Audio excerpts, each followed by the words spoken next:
Moises Linares is my guest today. He covers the team for Telemundo. How are you today, Moises?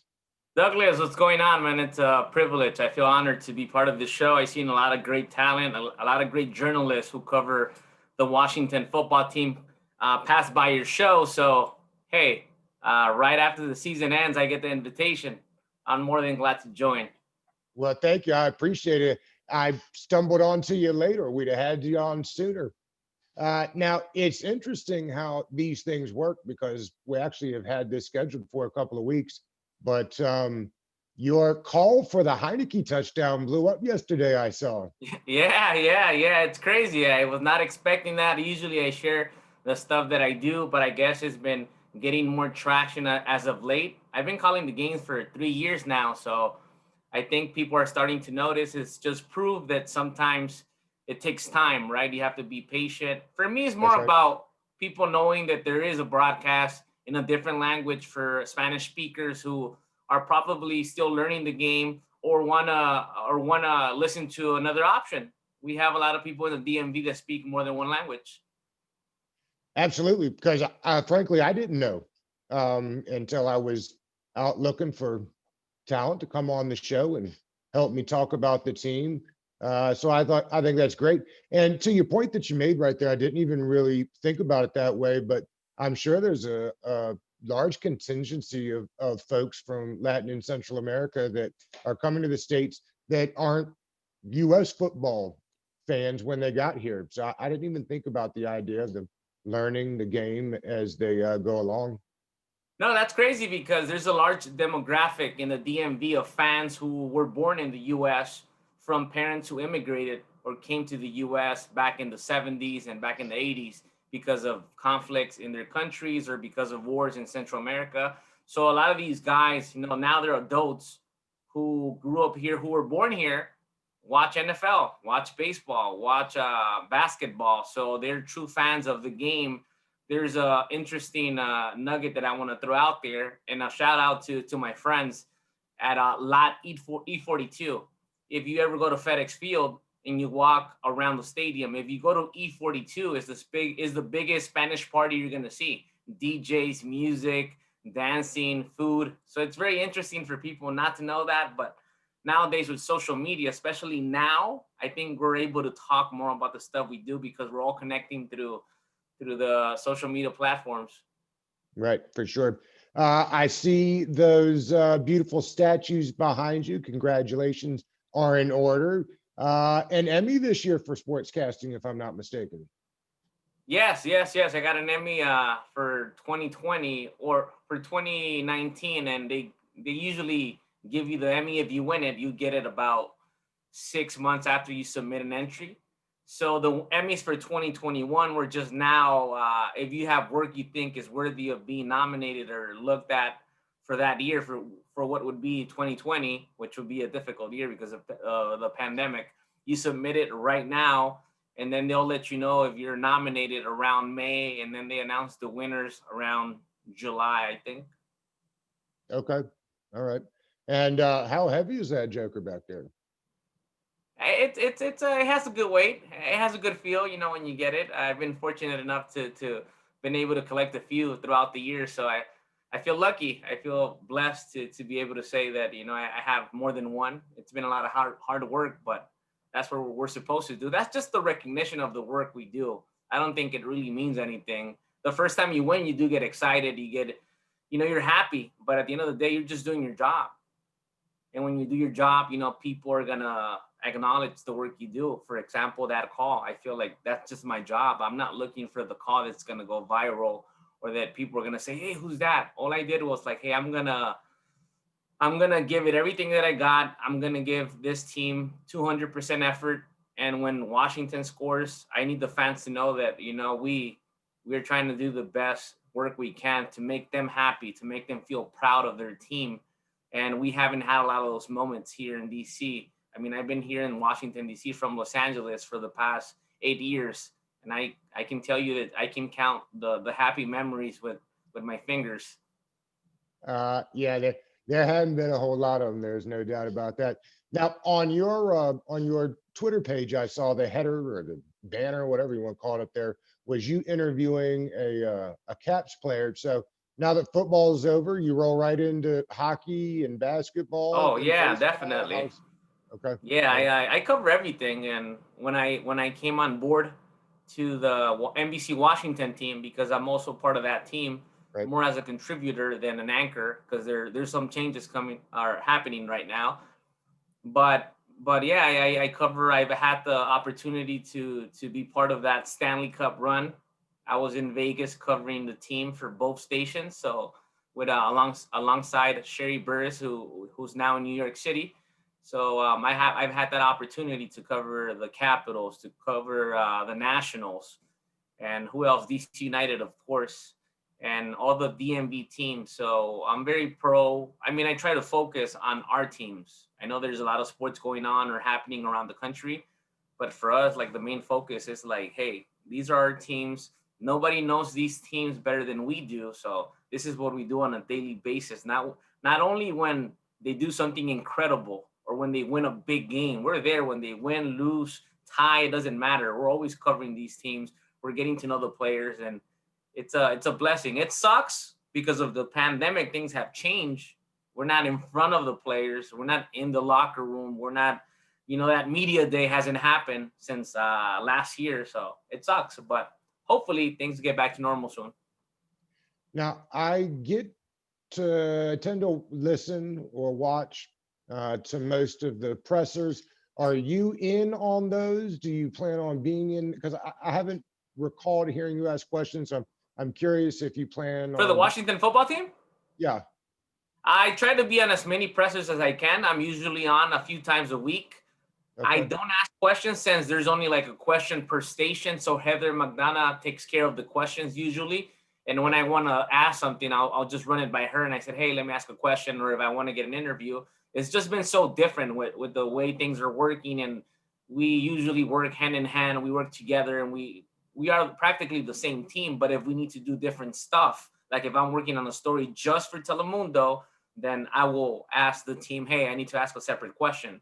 Usually they accommodate us, but yeah, I'm there a couple times. Like right now, I didn't get to hear any of the interviews. So what I do, as soon as I'm done with you, I'm gonna run back all of those interviews and I'm listening.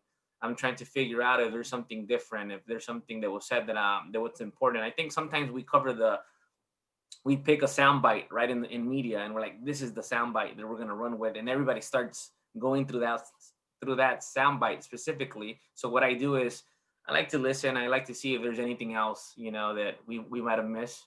So after this interview, I'll go back and I'll listen to all the interviews before we go on the newscast today. Well, Moises, this ended up being a look back at.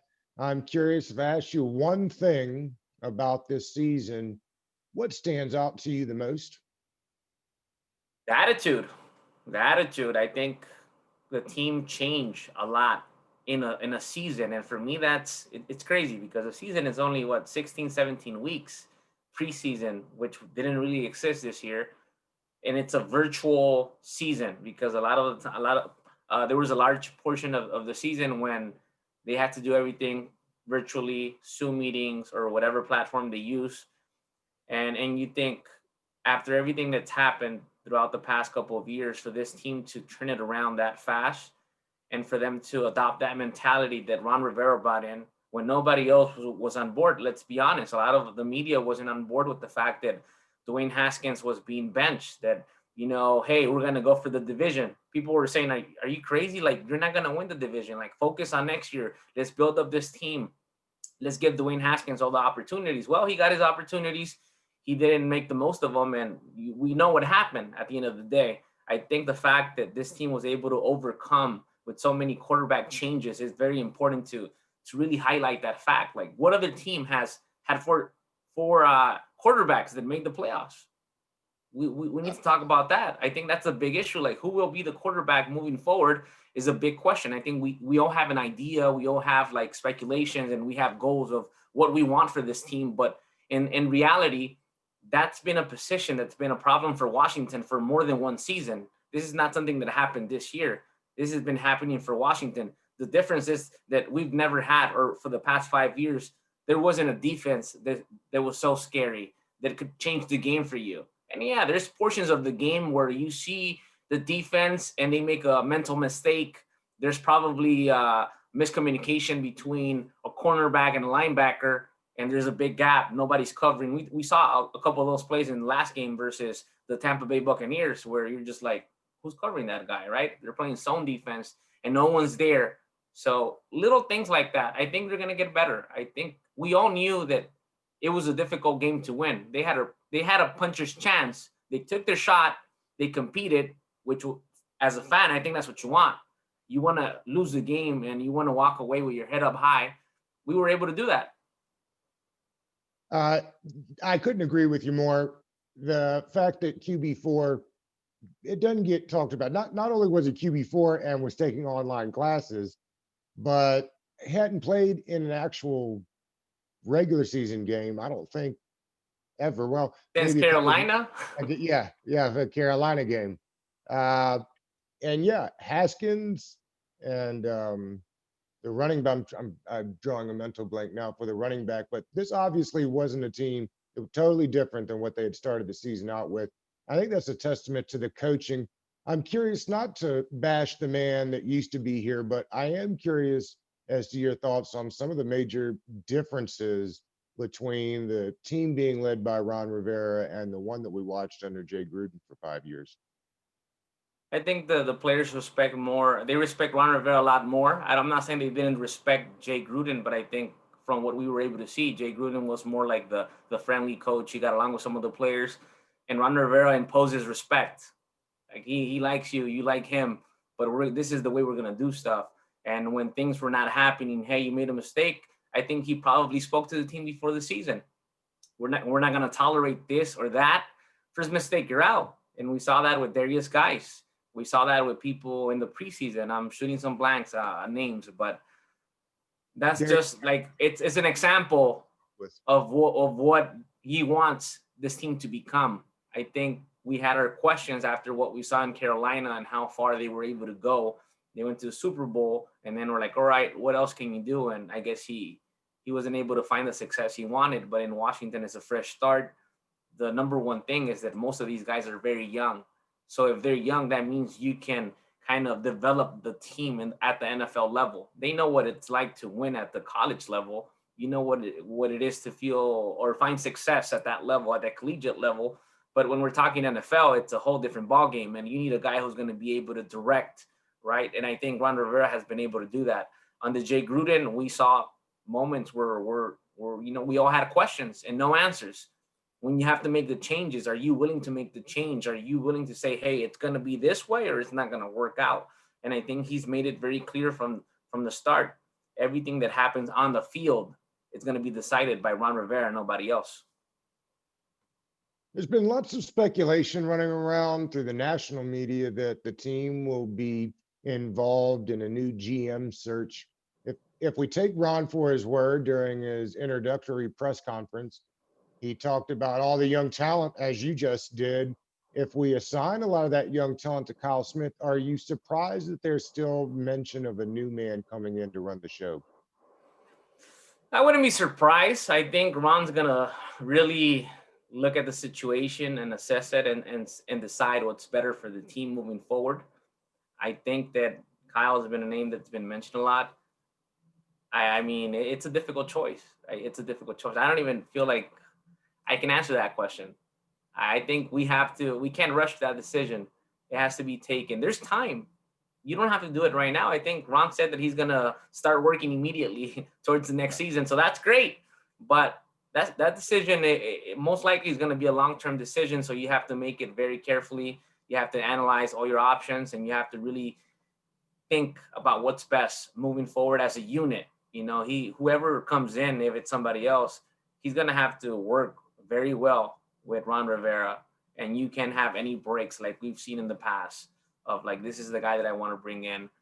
Right now, I think we're in a honeymoon period that the Washington fans haven't experienced in a long time. So it's very nice to see, and we have to let it develop, let it evolve on its own. Don't force it. As fans, as media, sometimes we feel like we know, like we have the answer, but we don't.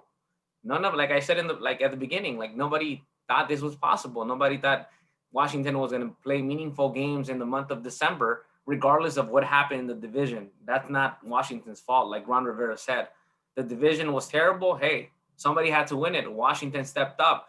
They almost laid an egg against the Eagles, but the following week, guess what? They showed you they can compete with the best teams in the NFL. Can you extend that and make it a season? If you bring a quarterback in, if you bring a receiver to complement Terry McLaurin as the number two, I think the future looks bright. Logan Thomas, man, what a jewel! Who would have thought? We had Unbelievable. questions. Another one of those free agents they brought in was Ronald Darby. He played excellent this year. He'll be looking for a new contract. Do you think that Washington will give it to him? Yeah, I think I don't think he's going to be that expensive. I think he's a good guy to keep. Cameron Curl was the guy who surprised us the most. Stepped Incredible. up. Not only did he step up, he made a difference. And he was right there, and you're like, Cameron Curl, really? Okay. But this is what the NFL's about. You find these guys that are hungry to compete, to prove to the rest of the world that they have what it takes, that they know the game, that all they need is a shot. And Washington this year knocked it out of the park, finding these guys.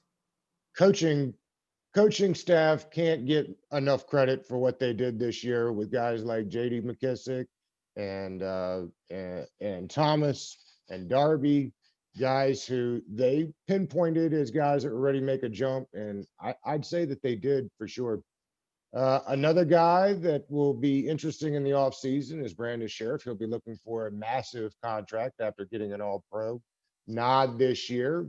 If we assume that he's going to want somewhere around the $15 million a year that he made this year, are you in the business of giving guards $75 million contracts? That's a tough question, but I think you need him. I keep him. I pay the man. Pay the man. He's proven it on the field. I think the biggest question we have with Brandon is not the fact that if he can play, if he can be all pro, is the fact that if he can stay healthy throughout the entire season. That's always been the big question mark on his name. But does he deserve the money? For sure. If there's anybody on that line that deserves it right now, that's Brandon Scherff. And I would say you got to keep him, not only because of that, he's one of the leaders on that, on that line. So there's no way you risk it and say, hey, well, next man up. No matter who comes, you need good protection. That's right. It's interesting what a year does, because I was not in the business of paying guards lots of money before this year, but I don't think Washington's had an all-pro since Matt Turk was the all-pro kicker back in the early 90s. So just for the fact of that alone makes a lot of sense that they might pay him. Another guy that Washington is awful familiar with is Ryan Kerrigan. He'll be up for a new contract. Right around $9 million a year is what he made this year. Hard to imagine that they'd be interested in paying him next year. Do you think we'll see Ryan in burgundy and gold next year? I don't think so. Not after we saw what we saw after the game, the images of him walking around FedEx Field and, pretty much taking it all in. And it looked like a goodbye to me. I think he knows that it's going to be difficult to keep him. I'm sure other teams are going to be interested. He contributed a lot. The fact that he came off the bench and had sacks, important sacks during games, it's like, all right, DC has depth. Like they have guys that can perform. It would be awesome if they could keep him if he wants to stay, but he's gonna want to get paid. So I'm not sure that Washington is gonna keep him around. I think it's time to move forward and move on to somebody else. So it sucks. He's going to be one of the all-time greats, in my opinion, for Washington football, for the team. So, I mean, the name still gets me, man. I still struggle sometimes. I have not said on the air the word, the former name. I don't even want to get in trouble by saying that. But yeah, it's. I still get. I'm like, are we going to be the Washington football team, or is the team going to change names? Do people like it? I see a lot of people say, yeah, keep it, no, change it. It's good just because of the season and because they won the division. People forgot about that. Absolutely. And I know Jason Wright has already said that they will be the Washington football team for the entirety of next season as well. I can't imagine. I've been on record saying this several times. If they have a season next year anywhere close to this season, first of all, I already think it's going to stay Washington football team or football club, either way. Another great year. I just can't imagine that it changes. Yeah, I mean, if they have another good season, I find it hard. I think they're just gonna keep it. It's all I right. do. I don't mind it. I think as long as you're winning, people don't care what your name is. I They'll get agree. used to it. That's right. You'll remember, Uh, keep it in the vault. Stick with the that's old right. name, like keep it in your heart. Because I know a lot of people who grew up in this city, who grew up as fans of this team, they're never gonna forget that. But moving forward, it's all about winning, baby. That's right. That's right. Did Cornelius Lucas do enough at left tackle to keep you from going out and getting a new left tackle next year? I like him. I think he did enough. He stepped up when he had to. Sometimes last minute, sometimes hey, you're in. I think Cornelius Lucas was solid. Was solid for Washington. And you're solid when you don't mention a player's name a lot. If you're on the line, if you're not mentioning his name, then it's not a bad deal. That's right. Couple more before we let you run. I appreciate the time today. What are you doing to address if they asked you for your opinion, what are you doing to address the quarterback situation next year? You happy with what we got? Are you drafting, or are you in the camp of making a Matthew Stafford, Deshaun Watson type trade in the offseason? I've been thinking about this all weekend. I think Heineke should stay as a backup, as a number two. He's a solid number two. You should get a veteran. I mean, Stafford is probably too pricey. He's gonna be too expensive for Washington to go after. Deshaun Watson, that's a dream quarterback right there. But you're gonna have to give up a lot. I mean, we're talking about multiple first round picks in I'd order for you to suggest get a at least Watson. three. I thought two and maybe a player. Maybe give them somebody they like. Not Chase for Montez Sweat, but somebody else. So I thought, hey, maybe you could, bundle a package right there. A couple of first rounders. I'll give you this player. One of the guys who was selected in the first round, who they've all performed pretty well. So I think that's what it's going to cost you to get a Deshaun Watson. But it's very improbable because Miami has everything to get a Deshaun Watson, and there's rumors that they're gonna go after him and offer Tua plus some picks. So if anybody has something to give, is Miami, and they're built to start winning next season. Yeah. Well, I'd suggest this team's built to start winning next season too, with a quarterback of that Yeah, caliber. they'll If compete. this defense to keep anybody, and we have a couple of defensive linemen, to your point, that we're not going to be able to pay down the road with Jonathan Allen, Deron Payne, Yeah, Tim Settle, Matt Ioannidis. So maybe two first or three first, a couple thirds, and Matt Ioannidis if we I like can dream, Ioannidis a lot if we though. It can. sucks that I he do got too. injured last I know. season. If there was a name out there, it was Ioannidis. Last year, it was all Ioannidis. When this team was falling apart, the one who stepped up the most, in my opinion, was Matt Ioannidis. There was nobody else, in my eyes, who really stepped up the way he did. So it sucked to see him get injured this season, but that's right. Yeah, there's another guy you can offer. They were holding up pretty good without him, so that tells you something.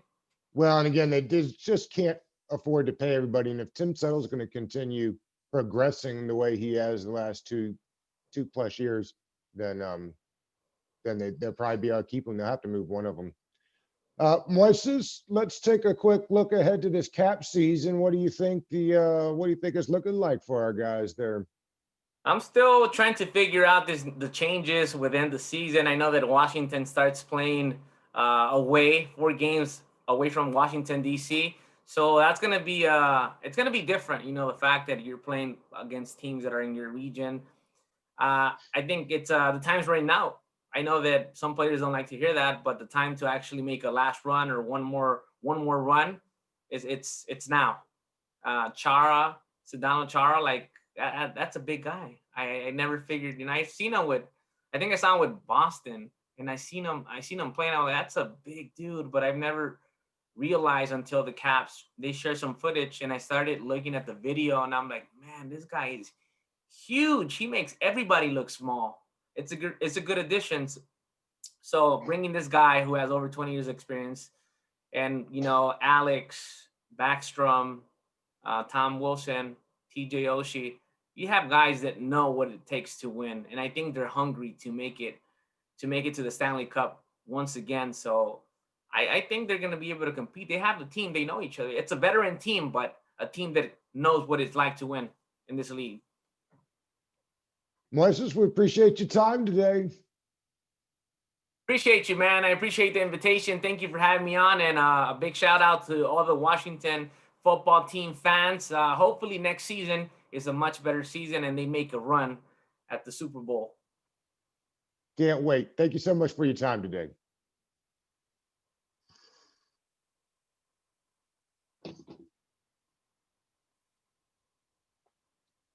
All right, man. I got to run. I'll catch you later.